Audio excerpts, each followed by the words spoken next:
And hi, welcome back to Tech Down Over. I'm Rick Zanotti, and right next to me, just a mere 7,500 miles away, is my good friend Jeff Blanchard. How are you, Jeff? Good, thanks, Rick. Another great week here in technology, I suppose. There's been lots of things happening. And from the name of the introduction of the show, you said this week it's all about 4K cameras, 4K which I've cameras. been lusting after all week, waiting to talk about them. You know, they're fun. We've had the GH4 now almost a month, or about a month, which is the Panasonic GH4. And the one we just filmed with was the Panasonic FZ1000.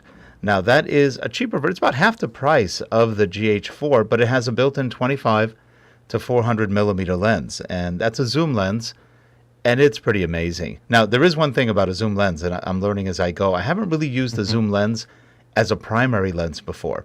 So I was sitting there and taking selfies, trying to get a good Twitter shot, and the funny thing is I kept looking like some sort of weird bug creature. My nose was, I had a big enough nose to begin with, but it was pulled out, and my eyes were buggy. I was going, that's sort of scary. And you know what it was? When you have a zoom lens, and you're at the widest point, in other words, the 25 millimeter, it tends to bring the image, pulls it out a little. So you get a little bit of a circular kind of pull. Yeah. So it makes your face rounder, and which was very scary. I spent 2 days trying to figure out what the heck I was doing, and how did I deform so much in 2 days? Well, anyway, what it was is all you have to do is zoom out to about 60 millimeters, and it looks normal, and it looks great again. Not that I've ever looked great, but at least I didn't scare myself anymore. So it's very interesting. So you just have to kind of get used to the lenses being a little bit different for portraiture versus just your normal zoom activity. So this is a great camera. And in fact, if you want, I have a little video on the FZ. I can play it for you. Here we go. Okay, let's see it.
Well, there you go. That is the FZ1000 from Panasonic. You know, it's a fun camera. I was disappointed with one thing, which I didn't even think of asking. It doesn't have a touch screen. Not a big deal, but I'm hitting it going, why is it not doing anything? And I realized, oh, wait, there's no touch screen on it. Frankly, I don't notice any issue not having a touch screen. It was just a surprise because I was used to the GH4 and the Canons. But on the other hand, it's not that hard to use the rotator and just move your focus and anything else. It takes a second. Though I have to admit, the touchscreen is nice.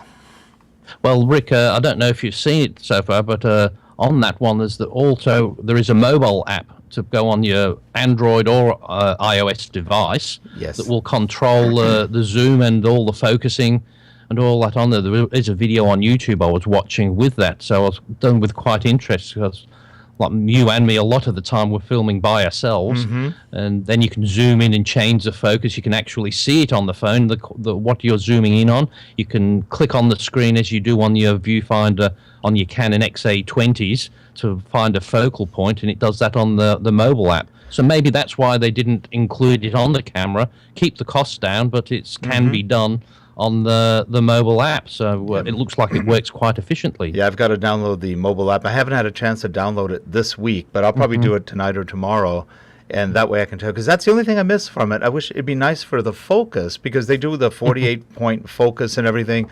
It's pretty cool. I've been playing with the GH4 Panasonic. That is also a 4K camera, and with that one, you have the 48-point autofocus, and you could literally touch where you want to focus, and it creates a beautiful image of that part focused and the other part softer or with a good depth of field. Now, that's a lot of fun playing with that. So now, Rick, with both of them, have you been out in the bright sunlight with both of them? I have. Yesterday, I was out in the sunlight with the FZ100, or FZ for all you people everywhere else, and I went out and I started pointing at the mountain kind of not far from where our house is. And of course I wasn't holding the camera right because, again, I wasn't used to the zoom, the way it was zooming, and I wasn't on tripod. So as I'm zooming in, I wasn't zooming towards the sky as much as I was zooming towards a tree. Oh, okay. And as I zoomed in closer and closer, when you're outside in the sun, it's kind of hard even on a 3-inch screen to really get the detail. When I looked at the video afterwards, I went, wow. The detail of the tree trunks was absolutely amazing. I saw a bird on the tree trunk moving between branches, and I couldn't see it just shooting it. It was too bright. It was amazing.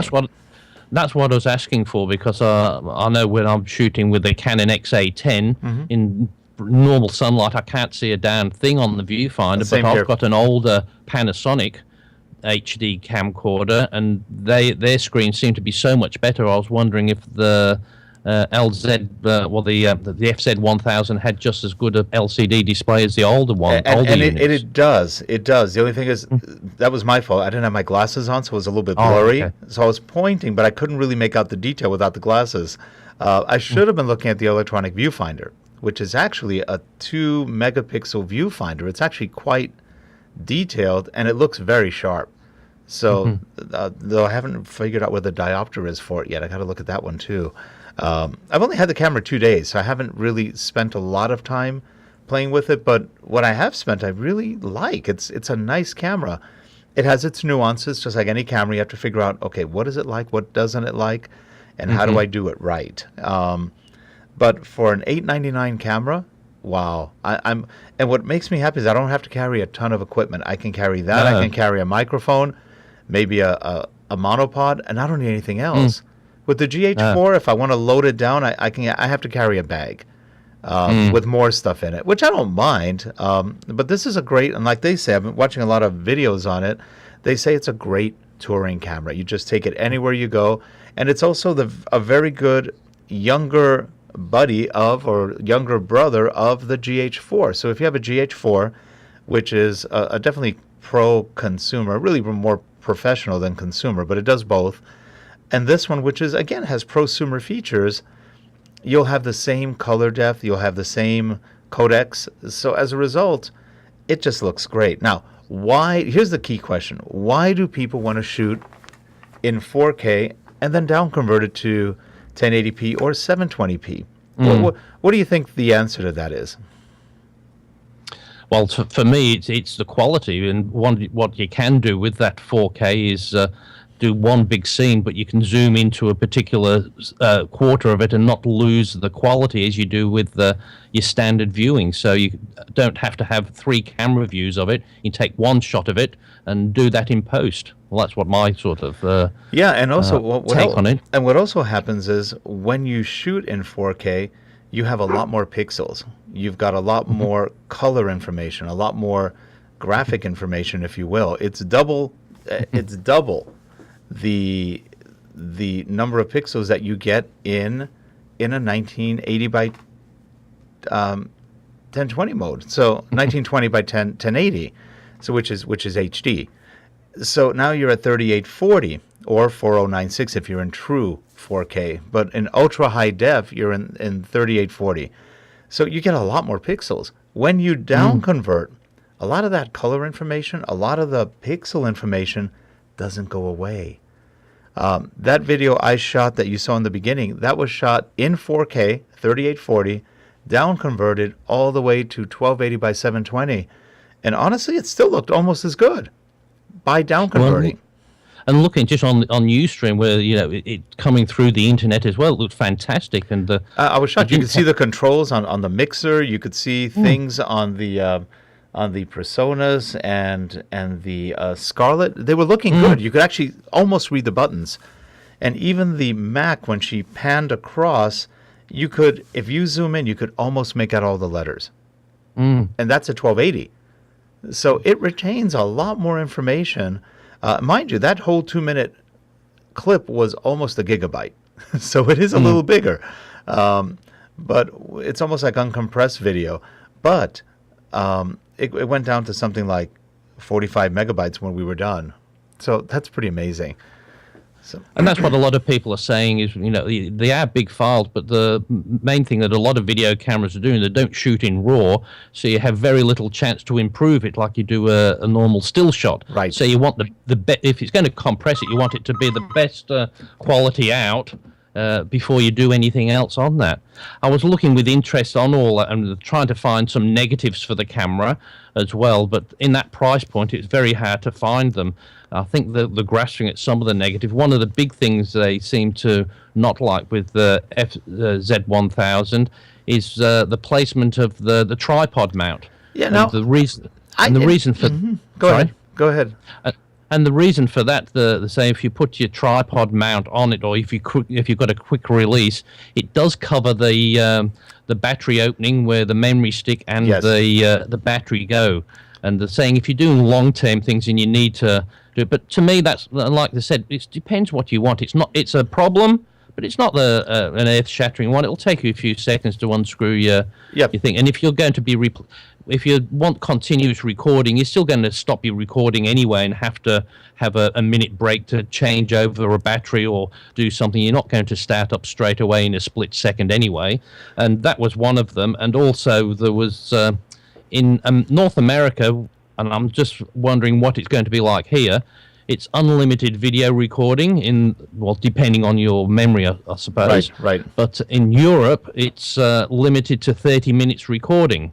And it was the first time I realized why they do that, because if it's in Europe, if it's over 30 minutes, it's classed as a camcorder. I know, how ridiculous is that? And they do a separate tax for camcorders. So to keep it down to the price point, they limit it to 30 minutes, which even if it's that, it's not a problem unless and if you're doing big events that you're going to do hours with, you probably wouldn't do a 4K camera. You'd probably put your XA10 and you can get 5 hours top quality with the memory you've got.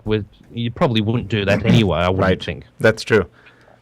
Now, I did run into that tripod thing. When I recorded that video, I put it on the tripod. I didn't have an issue with the tripod. I knew it was going to happen. I couldn't open the battery. No big deal. What I noticed, though, is you have to be careful how you put the plate underneath it. I was using the ePhoto tripod, which I really like, and if you move, because it has a sliding plate like a lot of them do, if you slide it so that the screw is in where it's supposed to be, but it slides a little to the front, it hits the lens. So you have to slide it backwards, so the camera really is at the front of it and everything else is at the back. Otherwise, you will hit that lens. It's a big lens. But once you take it out, yes, you have to unscrew it. Then you can open it up, take out a battery, take out the card. So it's a little extra effort, but it's not a big deal, frankly. I mean, you get a pretty long shooting cycle with these. You'll probably get at least 2.5 hours shooting with this. So on one card or more, if you have I had a 64 gigabyte card. So 2 minutes it's about a gig. It's about almost, I think it was less than a gig for 2 minutes. So you're looking at about 500 megabytes per minute of recording. Yeah, because I've seen that. They said roughly expect at 1 gig a minute, and then you'll be happy with anything else you do get on that. I saw as well with the battery, you were saying getting 2 hours. It is smaller than the GH4, and the GH4 will give you about twice as much recording, but then again, it's probably 2.5 times more the price, isn't it, for the standard and sort I'm of used, setup? and you and I are both Canon shooters, and we're used to 1 hour batteries. Well, that's right. The Canon I've batteries looked on the suck. net to get an extra battery for this. It'll cost you about $40 even here. So Yes. I'm sure you'll get it in America much cheaper than that. So it's not much to get I bought an extra battery. I bought 2 extra batteries, and they were about $90 because I bought the Panasonics. Oh yeah, But so that's there not are too bad, is it? but there are Wasabis, and I like the Wasabi brand, so maybe I'll get Wasabis next time. And those are like 20, 24. And I've had very good luck on the X810 and the X825s with Wasabis. I still get about 4 or 5 hours on those things. So they're good. They give you better battery life than the Canons. And the camera can read the battery level, so that's good, because some of them, they don't. So, yeah, there are some negatives, but nothing that's that hard to work with. The quality of the camera, the features it has, and the capabilities, wow. By the way, I recorded that. Now, I did have a volume issue, but it had nothing to do with the camera. It had something to do with the converter. I used Sorensen Squeeze. The audio came in really low. I don't know why. I'd have to go into Premiere and see what's going on. But I used the NTG2 on that one. It just camera mounted, and it sounded very clean. It was probably about 5 feet from me. So I kept it did it. sound quite, as I said, it was quite good apart from being a little low, but that wasn't the camera's fault. But also here, did you get any noise on it? There seems to be a bit of rumble about the noise going on, and it seems to be the image stabilizer. Yes, just making that little bit of noise. But I did record something yesterday when I was playing around outside. I recorded without a video mic, just strictly the camera mic, and it sounds like there are trucks and planes flying by, and it's the camera. So if you're recording with a camera mic, it sucks. It's really a piece of junk. And you're hearing all the time. I kept thinking, I didn't hear a plane when I was recording this. There was no plane. It was the camera. Then every so often it just goes as it's zooming. So yes, as a zoom, I find it a little less nice than what you get with camcorders, where it's very, very smooth. This is smooth, but it's stepped. So as you go through the different steps it does, you can see a quick jump a little bit. So from that point of view, it's not a great camcorder zoom. Now, to be honest with you, I never shoot anything zooming. I will go to the zoom location, shoot the way I want, and I never zoom in. I do that all in post. Well, I was just going to say that's the number one photographer's thing. If you're going to how you zoom, you do use the 2-foot zoom, which you walk closer. You never Exactly. You use it. You start off at the zoomed in shot. You start off at the wide angle. You never, because that's just so amateurish. And they said in the films they don't zoom in. They move the camera on a track. Yeah, they'll either move the camera on a track, or in post they'll zoom in. With 4K, you've got so many pixels, you can easily zoom in and post. And you're not going to lose any details. It's pretty amazing the amount of details you get. But yeah, it's got one noisy. When you've got the stabilizer on, and even if you're not filming and you just listen, the camera's making a small noise all the time. So I think a lot of that battery life probably goes into that motor going constantly trying to do something. And I'm not sure if it's the stabilizer, which it probably is, or a little bit of the autofocus. Now, the stabilizer, though, is amazing. I was shooting, I had the camera in my hand. I was shooting, and I turned the stabilizer on, and it literally, at full extension, 400 millimeters or more, it just stopped. I just went, wow. Literally, just stopped. And, when you have a zoom out, and it's about this big, it usually wobbles a little bit. You're not holding it no matter how. And I wasn't holding it underneath on purpose. I was holding it like this to see if it would move. Because your hands tend to move a bit this way. If you hold it like this, it's steady. So you have one hand here and the other hand like a platform underneath it. And it is very steady when you do that. This way, literally, it was going like this, a little bit of shaking, and it just stopped. And I've never had a zoom where I just stopped and it just stopped zooming. It was pretty good. It was almost as if I was on a tripod. You could barely see any movement. So that was pretty impressive. That actually got my attention. And but if you hold it like a platform where you have one hand up and the other hand holding it, it does a great job. It's very, very stable. Now, of course, you have a monopod that'll help too. And if you're on a tripod, you've got no issues at all. And turn off. This is something for all photographers, all videographers. If you are filming on a tripod, turn off your stabilizer. It's stable. You're going to waste your battery for no reason. So those are just little things. I don't like having the battery underneath, but I'm okay with it. We've had so many cameras that do that anyway. The Canons do that. So it's okay. It's not a big deal. But it is a nice camera. Now, let's move on to the GH4. I have a little GH4 video for you. Here we go.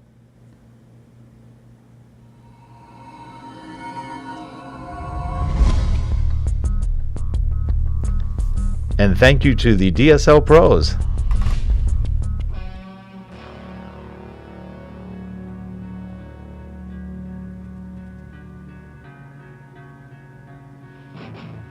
DSLR Pros is proud to present the Panasonic Lumix GH4 4K cinema camera.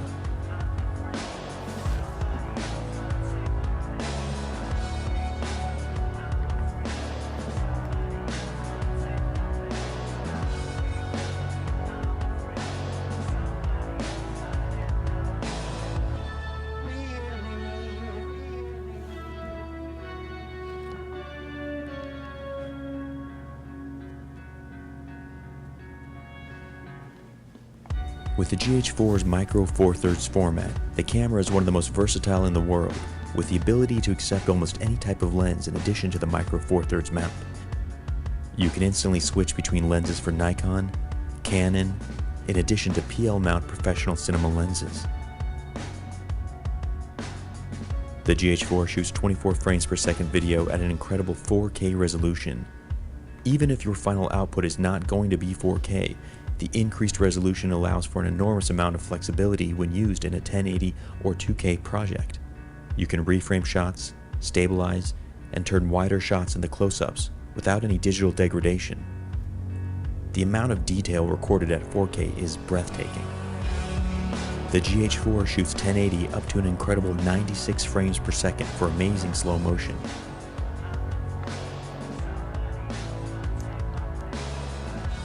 This is perfect for action scenes and sports, but is also great for creating smooth, dreamlike camera moves, like those from a motion control rig.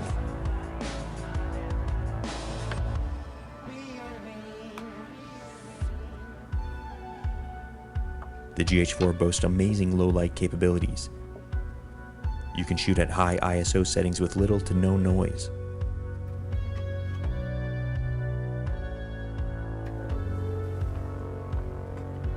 The GH4 offers an enormous amount of resources for the filmmaker, including on-screen audio levels, in addition to timecode capabilities. The GH4 has an internal Wi-Fi transceiver that, once paired with your smartphone, allows you total control of the camera, regardless of your location to it. You can live preview, as well as watch direct playback without having to touch the camera. The GH4 is easily one of the most exciting breakthroughs in camera technology in a number of years, and unheard of at this price point. DSLR Pros is extremely proud to partner with Panasonic in offering this powerful tool to filmmakers around the world.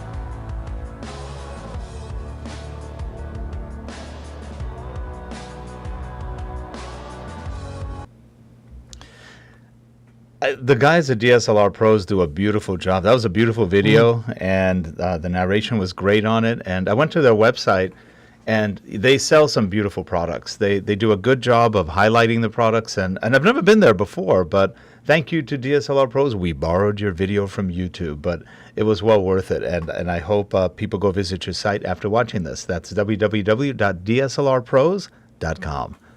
So, what do you think? Well, now, I'd already set my hat on. I thought I'll get the FZ1000 because that'll do me. But now I know I shouldn't have. I know I shouldn't look at the different ones. But now I'm in love with the GH4 too because that video was quite excellent, pointing out the differences. Yes, and you have to have all three. So now, okay, before we go too much into the GH4, let's look at the last one. This is the LX100, which I didn't even know existed until recently. Oh. Now, that is also a Lumix, but that's a smaller one. Now, do you remember I had that LX7, which I still have? It's a really nice camera. It's a little small, but it does an incredible job of filming and of... in fact, I posted out some videos of the LX7. It's clean. Well, this LX100 looks about to maybe a little bit larger, not by much, but it does 4K video and just gorgeous pictures. Here we go. Let me show you this one. Oh, good.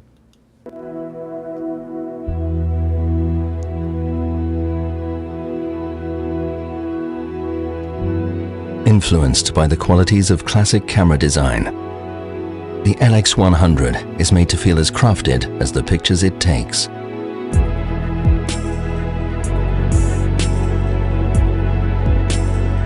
It has a micro Four Thirds sensor, and combined with the Leica lens, offers improved low light performance and defocused bokeh capture.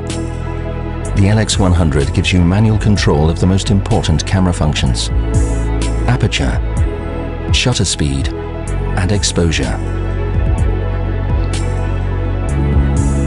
The 2 million dot live viewfinder shows incredible detail, and the image you see is the one that's captured.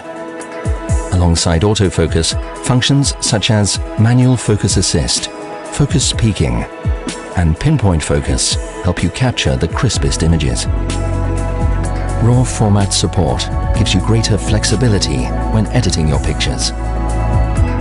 4K video lets you select images from individual frames, so you can always find the perfect moment.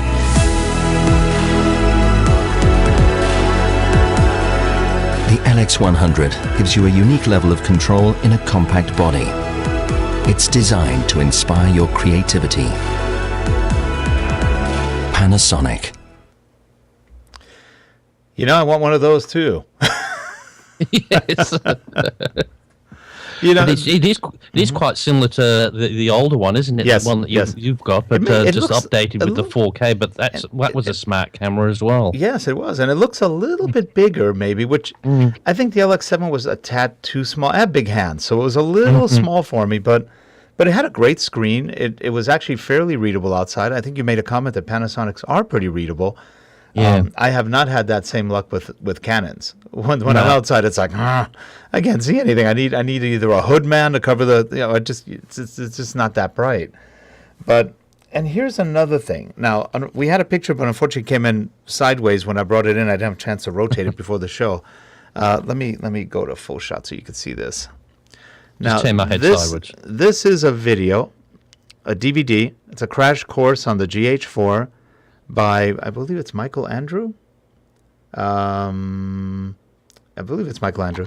You can get this at Amazon. This is a great video for a lot of reasons. Not only does he do a great job explaining the camera, he does a superb job explaining the basics of photography. So if you are newer to photography, or you want to learn more about lenses, or you want to learn more about focal points and how things work, this is a great DVD. It's only $38. It's 4.5 hours or 5 hours of training. And the first hour is all about camera basics, not camera, photography basics. And they're good. He is really good. He has another one on lighting, which I might get just to see what his take on lighting is. He's got about 6 DVDs out, but very good. And I believe it's called The Crash Course on the GH34, Panasonic GH34. Very nice DVD. Well worth the money. So just, now, I haven't watched it. I've only watched about an hour of it. Got it yesterday, and it was good. It was, but by about 12:30 at night, I got tired of watching. I think I better go to bed.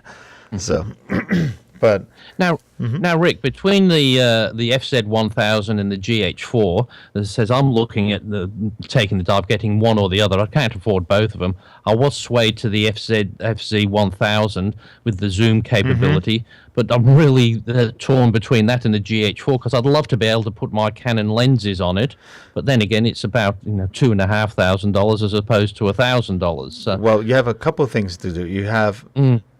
The GH4 is about $1,700. To get the Canon lenses on, you're going to need the Metabones converter, which still hasn't come out. That is another $600 or $700. So now you're going to be up about $2,500. And the step lenses won't work because they're powered. They have a different thing to them. Okay. All of your normal EF lenses will work. But you are going to have to pay that $599 or $699 for the Metabones, which, if you're not familiar, Metabones is a converter that takes different lenses and puts them into a micro four thirds format. And they do another thing that's really good. They add one extra f-stop or more light, one extra stop of light coming into your camera. So it serves multiple purposes. Are they perfect? No, but they're pretty darn good. Yeah. So from the GH4, yes, you have all that, and you're still going to need probably one GH4 lens, like the 12 to 35 millimeter. That's another $1,000. That's the one I got. It's a beautiful lens, but that's another grand. So the GH4 is definitely more of a high-end investment because by the time you're done, you're going to wind up spending $4,000, or let's say 26, $3,000 easy. The FZ100 is pretty much all enclosed at $899. All you need is really some extra batteries and maybe you already have a mic, so you don't need anything else.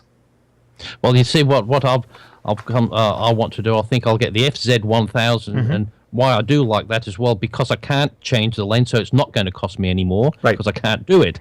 Yes. But also as well, I was thinking of using it as an in-between camera to get your feet wet with 4K. Right. And I'm really waiting, and you've seen this one. I'm waiting for the HCX1000 in the Panasonic, the 4K camcorder, That's exciting. which is about $4,000. So that makes, when you said about the GH4 with all the extras, then that would probably be the best thing to wait for, because that's got some fantastic features that I really love with it. But it's well, Jeff, a great camera. I think your strategy is this: get $10,000 and buy all four, or all three, all four. So, for about $10,000, you got them all, and they'll give you a discount. I bet you. That's right. I think it'd be fine if I was doing my business was all day long recording, and plus like that new one, it looks like a proper camera, so you'd get jobs with that. Whereas if you roll up with a GH4, it will do just as good job, but I don't think people will. No, they do. Want people to pay are shooting with money. People are shooting with GH4s. They are, and there's I know a lot of pros shooting with that. One of the fellas doing the reviews, and he's using them as his second gift to other people. So he's got 3 or 4 shots for $3,000 or $4,000 rather than having to do thousands worth of cameras. Yeah, and the shot. camera, even the big ones are not so big anymore. They're getting smaller. No. That new, I mean, look at the X825 and the X810 from Canon. They're not that big. They fit in the palm of your hand. They have the mics built. It's really nice. And you're talking 2 to 3 pound cameras versus 10 pound, 15 pound cameras. That's a big difference. And I think that's great. So I'm definitely leaning towards more Panasonic in the future. There's no Canon right now that has my eye that I say I want. No, well, not with the, because I said I'm always looking at the C100, but for the price, this Panasonic for the 4K is a much better value. Yeah, in fact, you couldn't go past that one, and you'd just be crazy, I think, to go to the Canon with that. While that one's about 4,000, the Canon starts at 5.5 without a lens. Without a lens, right? Now, it takes EF lenses, or do you need better lenses? It takes EF lenses. Okay. Yeah. So, and Philip Bloom was talking about that in his review, and he said this little GH4 is beating the Reds, it's beating the Blackmagic design cameras, it's beating the Canon C300, and he said, it's just, he's amazed by it, what it can do. Is it perfect? No camera is perfect, but it does an incredible job, and you're spending a lot less than you would on some of the other ones. I was half tempted to go for a C100, and then the GH4 showed up, and I went, I love Canon. Yes, I'm a Canon guy. I've always been a Canon guy. Well, I was a Canon guy. I think I'm a Panasonic guy right now. I'm enjoying the Panasonic. They're much more leading edge on the technology. And what I'm like the idea with the form factor, how compact it is. It's not so much the quality that you can get that on a XA10, but people just don't like you filming you film with on a normal handheld camera. Right. You seem to be able to get more candid shots without people posing for you in that Right. with that shot, and That's you've true. got the quality in a single small little bag, so Yep. you can say, "Oh, I'll film that." 'Cause Yeah. I know people like me. How many times do you go out somewhere? You say, "I should take my cameras," but I can't be bothered taking the bag. Won't do that. Right, Whereas if right. you've got that, you've got the best quality, and with that stability in that handheld, that's what I really liked on that. I saw without the stabilizer and with. And you would have thought it was on the tripod and said, no, this is handheld. I know. It's pretty amazing. And it was just quite incredible. If you just try and keep it still, you can. It was perfectly still. Yep. I was quite impressed with that. Yep. So they're all good cameras. There is also a new LX8 coming out, but there's no info yet on it other than it is the newer version of my LX7 with 4K video. Now, I was at Verizon yesterday looking at phones, and I have the HTC One Max, and I didn't see anything I liked better than it. So at this point, and you mentioned, I think in the pre-show about the Nexus One. Is that what it's called? Nexus 6. Nexus 6. No, Nexus. Nexus 6. It's the Nexus 6. And that's a 6-inch screen, right? Yeah, I think the 6-inch screen that's called Shamu. I think I'm that's going to the name go. for- I think after I'm the going to go whale. look at that when it comes out. That's coming out imminently, right? Yeah, and it said. And that's built by HTC. I'm sure it was saying by HTC. Interesting. I'm not too sure whether that was the smartphone or the Nexus tablet. There was two things in the same release. Right. And I can't remember whether the HTC made their 8.9-inch Nexus 9-inch tablet or the No, that's Samsung. or the Wait, phone. I think it's Samsung. Is it Samsung? I think it's a Samsung 8.9 Yeah. on the Nexus. But I thought that might be something to look at. Because there's all these different phones coming about, and now with the iPhone, whether you love them or hate them, the great thing with the iPhone, it's made everybody else try and get your business. So there's going to be some great deals. Oh, there are. some great Yep. extra features for phones that you would never have thought just to get you to them. So I That's think true. we could only win with Apple selling so many damn phones. They're all clamoring to make everything better, so we'll buy the other phones. Yep. I still can't get an iPhone in Australia, so Oh, really? I'm keeping my old one now for a while. And I'm just going to keep my HTC One Max until I'm ready. Until I find something that speaks to me. I did see the Sony Z32. I believe it's a Z32. It has a 21 megapixel camera. Okay, not bad for a phone. They said it shoots 4K video, but I didn't like the phone. It didn't. Nah. It was only about a 5-inch phone, if even.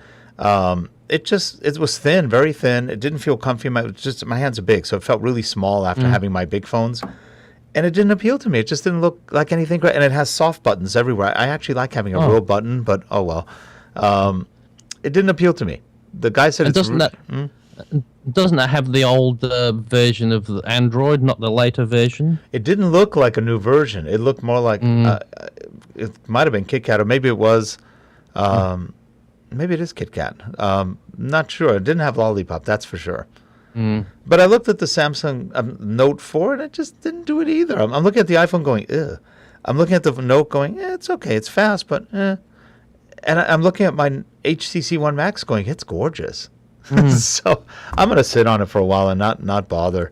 Well, Jeff, we are at the end of our... We've been on for almost an hour. Well, actually, no, only a bit less. We started a little bit late, but we've been on for about that's 45 right. minutes. We got quite a few videos today, and we're not pushing Panasonic. We're not making any money out of Panasonic if you're watching, but we like They're Panasonic. making money. They're making money out of us. That's right, yeah. Maybe they'll send us some commission, but no, we're not making anything out of them. We don't sell any of this equipment, but we do like it. It's really nice stuff, and Jeff and I have Canons. We've got Panasonics, and the Panasonic's looking good. He'll get his and see what. Well, yeah, you have a Panasonic already, camcorder. That's what I've got, the old an HD camcorder, and Which I just had- love it so much. I throw it in a bag, and it still does an excellent job. Yeah, and that camcorder was one that had 3 CCDs when nobody else had that. That's right. So it does an excellent job. So I keep that one now. It's the sort of camera I just throw on the beach and something. If I get sand in, it doesn't matter. But in the horrible shots where I don't want to trust me top end cameras. Right. Yeah, it's really good. So next week, I am going to be gone to a trade show, so I think we're going to record the show on a Saturday. Yes, yes. Or Sunday, my Sunday time, your yep. time, Saturday mine, because I know you're working I believe. Yes, I'm the next working Saturday, yes. So we're going to record one day late, and we'll put out the show as soon as we finish recording it. And so for everyone out there, if you're in the chat room watching, thanks for being there. And if you're watching on Vimeo, please subscribe, give us your feedback, or follow us. Vimeo is where we put everything. We have the channel called Tech Down Over. So you can go to vimeo.com/channels/Tech Down Over. Or just go to Relaycasts and you'll see all of our channels. So we will see you next week, Jeff. I'll talk to you when we get back, and I'll give you a little bit of an update on what's going on with DevLearn. And we'll have another show next week. We'll figure out what we talk about next. There's a lot to talk about right now, and Christmas is coming up. So there's some good tech coming out. Talk about my purchase of my FZ1000. You'll have it by then? I'm going to get that today. Cool. That'll be fun. All right, everyone. Have a good one. And Jeff, we'll see you next week. Take care. Thank you. Bye for now.